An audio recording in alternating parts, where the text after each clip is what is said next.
आज ना तुमच्यासाठी सरळ आणि सोपी आणि सगळ्यांच्याच घरामध्ये बनते ही रेसिपी बनवत आहोत. चला पण माझी पद्धत शिकवते तुम्हाला.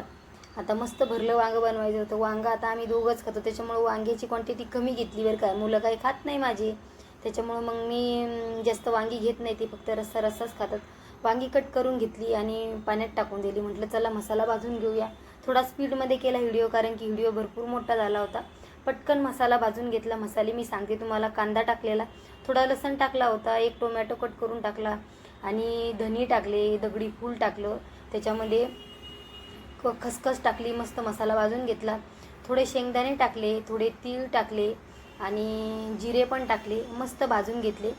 त्याच्यामध्ये हे पण टाकलं होतं, कराळं पण टाकलं. मस्त बारीक करून घेतलं मिक्सरमधून.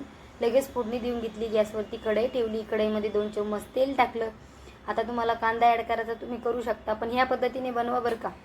तेल मस्त गरम झालं तर जे आपण वाटण तयार केलं होतं ते त्याच्यामध्ये टाकलं. ते मस्त तेल सुटेपर्यंत मस्त आपल्याला परतून घ्यायचं आहे तेलामध्ये. तेल चांगलं कडकडीत झाल्याच्यानंतर आपल्याला परतून घ्यायचं आहे. मस्त 2 मिनटं परतून घ्यायचं आहे. आता त्याच्यामध्ये मी हिरवी मिरची पण ॲड केलेली आहे बरं का. मी सुरुवातीला लक्षात नव्हतं राहिलं सांगायचं.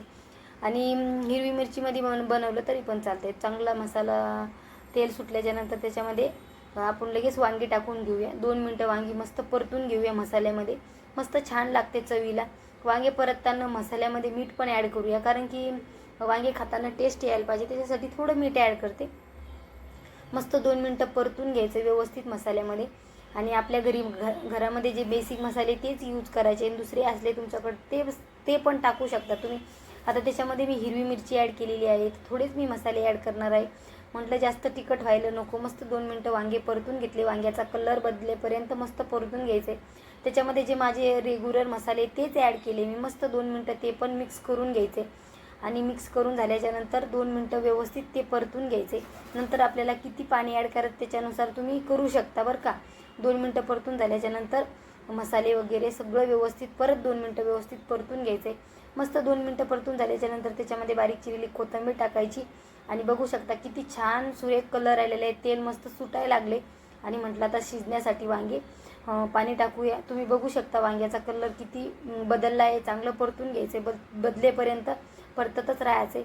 मस्त किती पाणी टाकत त्याच्यानुसार पाणी टाकायचे. मस्त झाकण ठेवून चांगलं आपलं वांगं शिजून घ्यायचं आहे. आणि मस्त भातासोबत एन्जॉय करायचे. खूप टेस्टी लागते. नक्की तुम्ही असं अख्खं वांगं बनवून बघा. बघू शकता आता मस्त आपले वांगे शिजलेले आहे. झाकण ठेवून मस्त शिजून घेतलेलं आहे. कशी वाटली याची रेसिपी नक्की कमेंट करून सांगा. रेसिपी आवडली नक्की एक लाईक करून जा. भेटूया दुसऱ्या